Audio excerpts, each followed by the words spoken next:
Bom dia, galerinha do 7º ano. Que frio! Mas o professor abraça vocês nessa manhã para que possamos continuar as aventuras da história.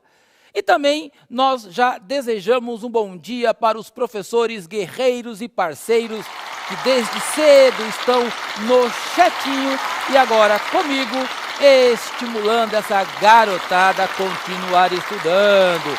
Garotada, vão organizando aí o lugar que vocês estudam todos os dias, enquanto nós trabalharemos o tema, a habilidade e os objetivos da aula na tela. Administração colonial e atividade econômica na América Espanhola. A habilidade que trabalharemos será comparar a dinâmica econômica nas colônias portuguesas e espanhola na América. E os nossos objetivos aqui dentro desse lindo infográfico serão analisar a forma administrativa colonial nos territórios da América Espanhola e identificar as principais atividades econômicas desenvolvidas pelos colonizadores da América Espanhola. Legal, galerinha? Meu senhor e minha senhora, a América foi colonizada, não é verdade? E nós vamos ver como que os europeus, hoje os espanhóis, próxima aula os portugueses, como eles organizaram o território após a conquista. Legal?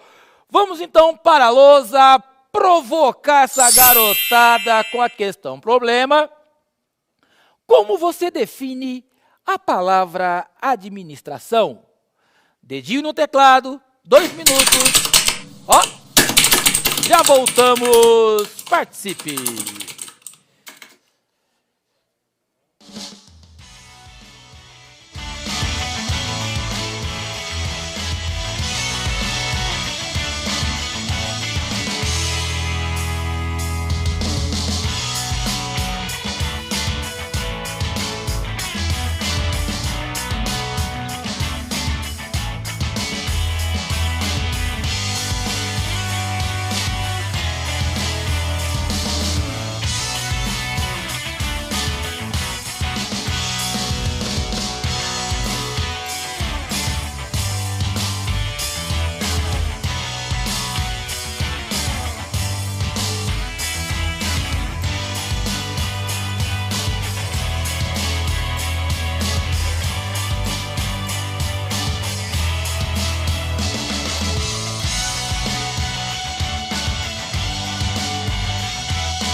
Voltamos para a interação. O professor Antônio diz, bom dia, professor Carlos Neri.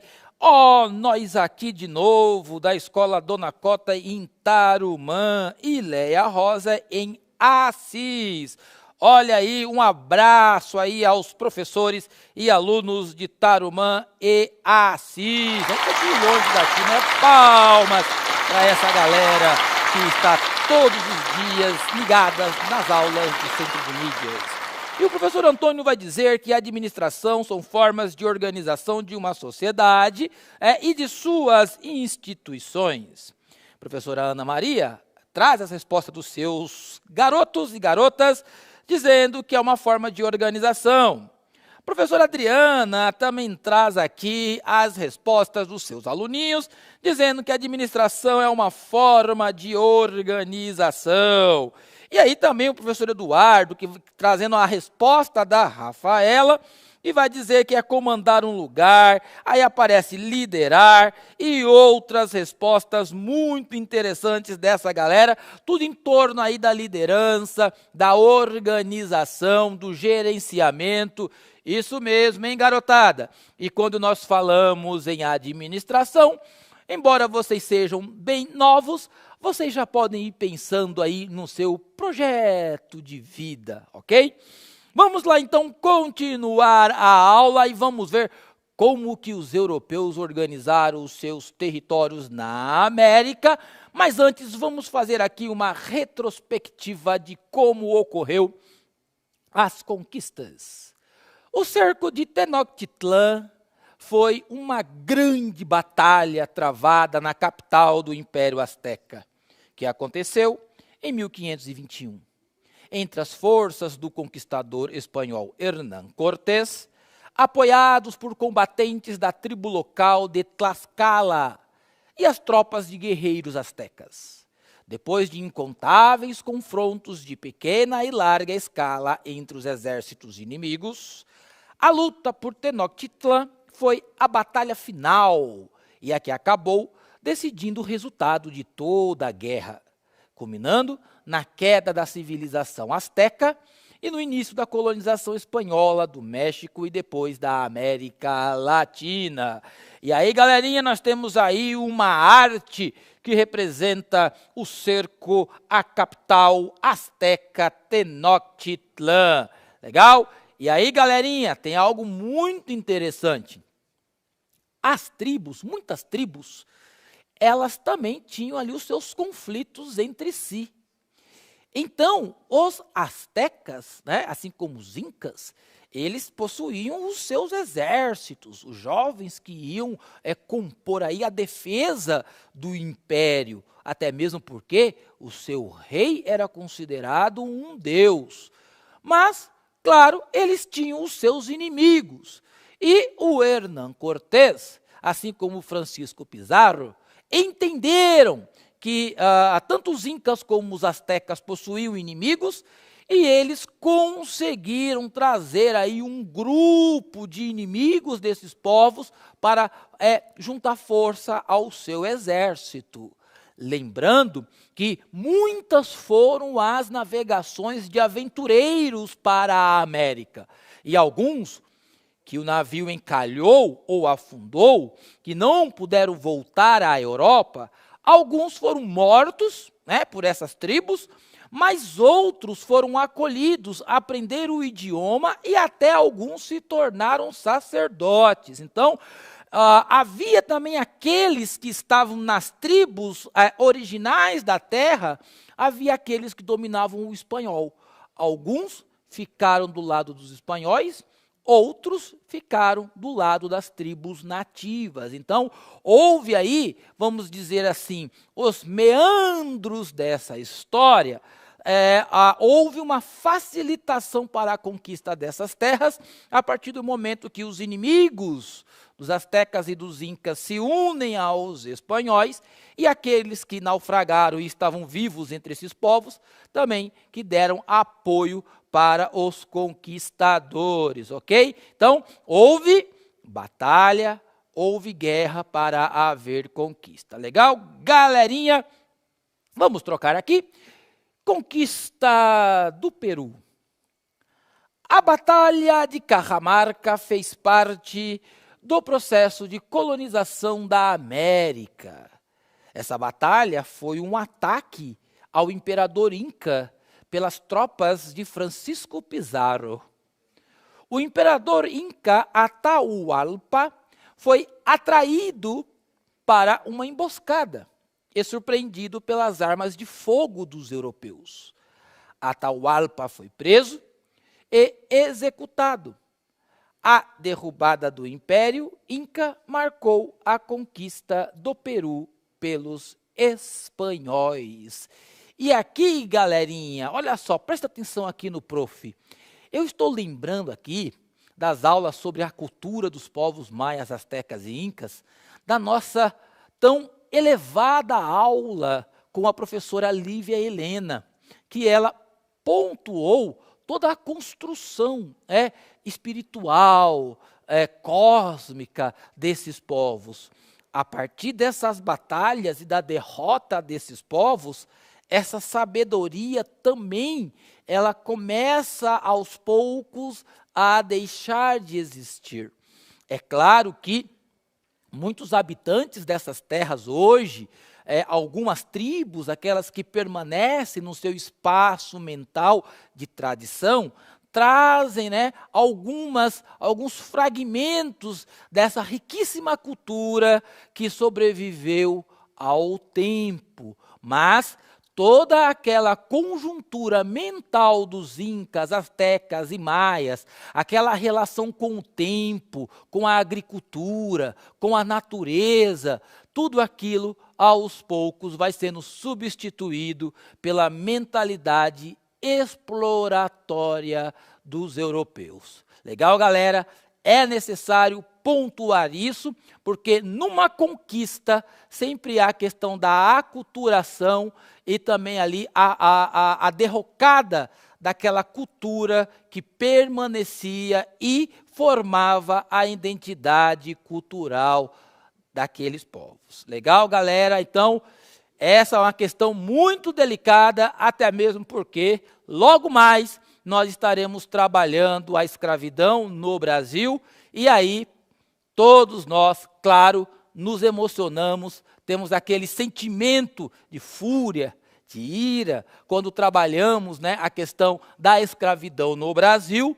Então, por isso já é importante vocês entenderem que aonde há escravização, há também a submissão dos povos, dos corpos e também a derrocada daquela cultura. Legal? Então, preparem-se aí para as fortes emoções quando nós começarmos a estudar o período da escravidão no Brasil. Legal, galera? Mas nós estamos falando da conquista da América Espanhola, não podemos perder o foco. Vamos entender então como que os espanhóis começaram a organizar os seus territórios. No momento em que a coroa espanhola compreendeu que as terras conquistadas possuíam um potencial para a exploração de metais preciosos, foi iniciada a construção de um sistema administrativo para organizar as demandas por exploração e mão de obra para o trabalho. Foram 2 os modelos instalados pela coroa portuguesa nas terras que eles conquistaram na América, na verdade, na coroa espanhola. Faz um risquinho aí, galerinha, que passou esse errinho aí. A coroa espanhola, portuguesa é outra aula, e não são vice-reinos, são ali as capitanias hereditárias. Legal? Vamos lá, vice-reinos, Nova Espanha, ali regiões do México, Nova Granada, Colômbia, Equador, Panamá e também Venezuela. Peru, ali o reino do Peru, com os países Peru e Bolívia. Rio da Prata, contornando aí o Paraguai, Uruguai e Argentina. Esses são os chamados vice-reinos, ou seja, foram estabelecidos vice-reis nos territórios da América Espanhola, e esses vice-reis representavam a coroa espanhola. E aí nós teremos também uma outra forma de organização, essa mais local, chamada de capitanias gerais, que ali no reino da Nova Granada, essa capitania estava dentro, centralizada na Venezuela, ok? Que era uma parte ali do reino submisso à administração de Nova Granada. Guatemala, também teremos capitanias gerais, Cuba e Chile, legal?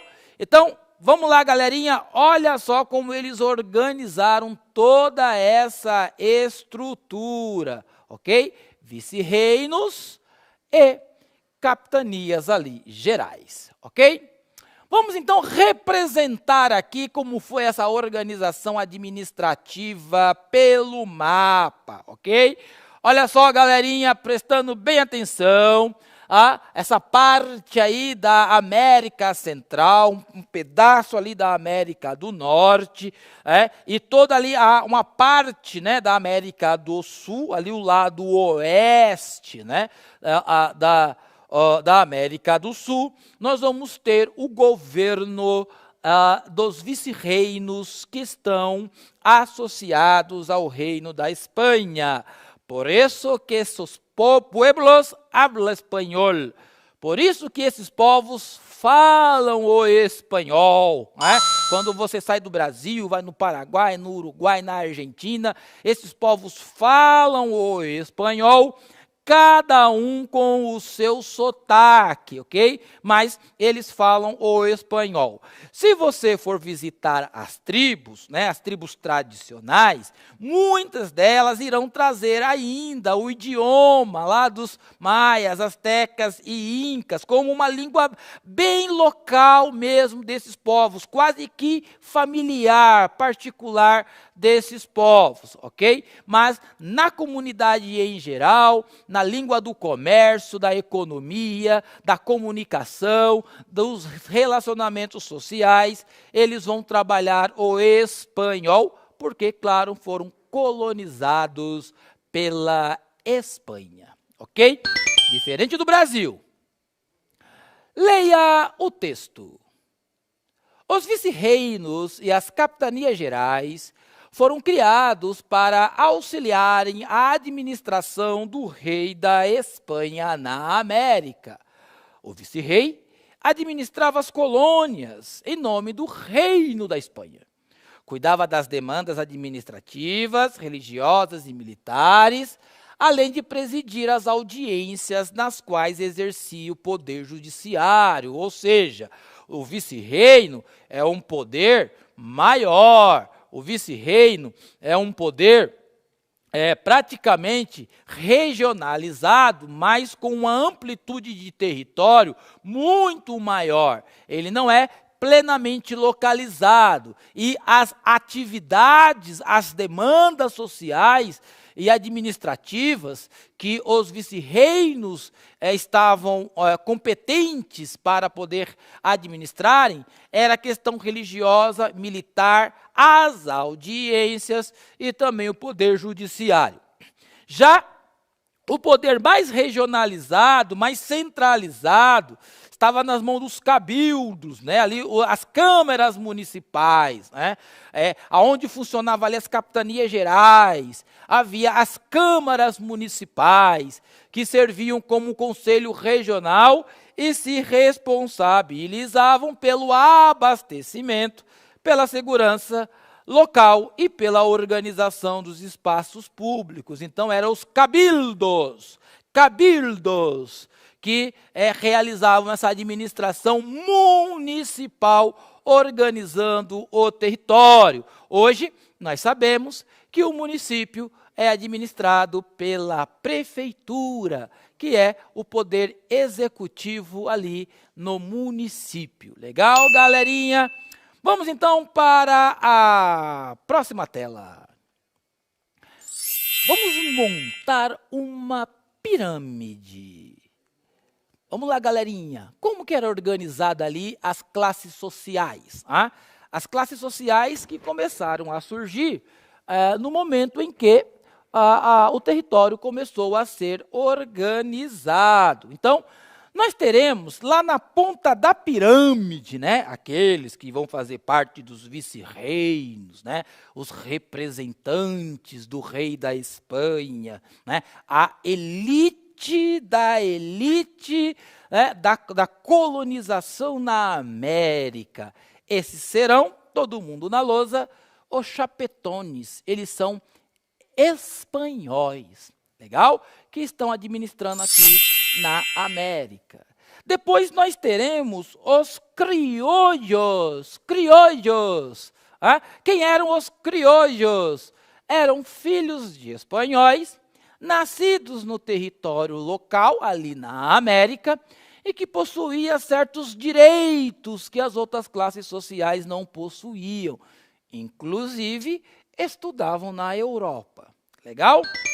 Voltando aqui para a nossa pirâmide, os mestiços, né? Que eram aqueles filhos de espanhóis com os indígenas da terra, legal? Os crioudios eram filhos de espanhóis, nascidos no território. Já os mestiços eram filhos de espanhóis com as indígenas da terra, legal? E claro, né, qual é a religião que aos poucos vai adentrando o nosso território? É o catolicismo, o cristianismo, com as missões jesuíticas. Então, muitas dessas indígenas, né, que eram dadas em casamento aos espanhóis, eles mandavam batizá-las para depois casar. Então, havia essa questão também da aculturação religiosa e também aí o fruto desse relacionamento estava aí nessa terceira parte da pirâmide, que eram os mestiços. E aí nós teremos, que a nossa aula já está no fim, os indígenas, os nativos da terra, e aí, galerinha, os africanos escravizados. Vai começar essa história, né? A América espanhola também recebeu africanos escravizados, legal? Nós estudamos isso muito fortemente no Brasil, mas também a Espanha se utilizou de africanos, seres humanos que foram escravizados. Legal, galerinha? Voltando aqui para a tela. 5 eram os grupos sociais distintos na formação da América Espanhola. Chapetones. Quem eram os chapetones? Dá uma viajada aí. Eram espanhóis que faziam parte da elite colonial. Formavam a cúpula dos vice-reinos e assumiam os cargos mais importantes e destacados na administração pública colonial espanhola. Era os top dos top, galerinha. Aqueles que estavam lá na ponta com plenos privilégios e direitos.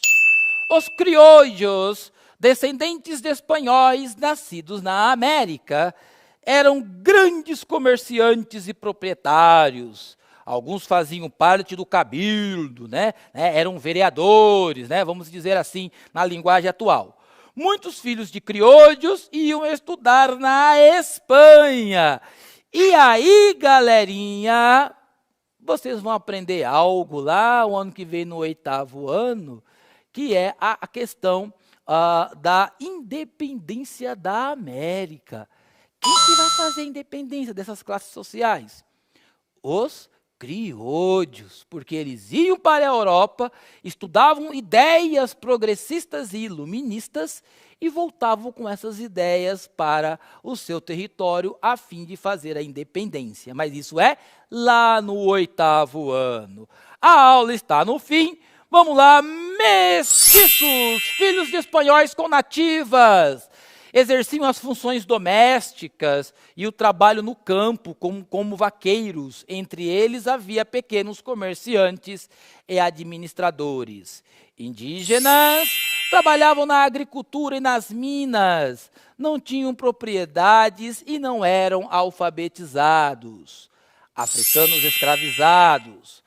Os espanhóis utilizaram a mão de obra escrava vinda da África, principalmente nos vice-reinos de Nova Granada e nas ilhas do Caribe. Legal, galerinha? Então, essa é a estrutura da administração da Espanha nos seus territórios na América. A instalação de vice-reinos, as câmaras gerais e nelas, ali bem no núcleo do município, as câmaras municipais. E aí vem as classes sociais, aqueles que têm mais direitos e privilégios, até embaixo aos escravizados que não eram senhores dos seus próprios corpos, pelo fato dos seus corpos e mentes terem sido tomados pelo colonizador.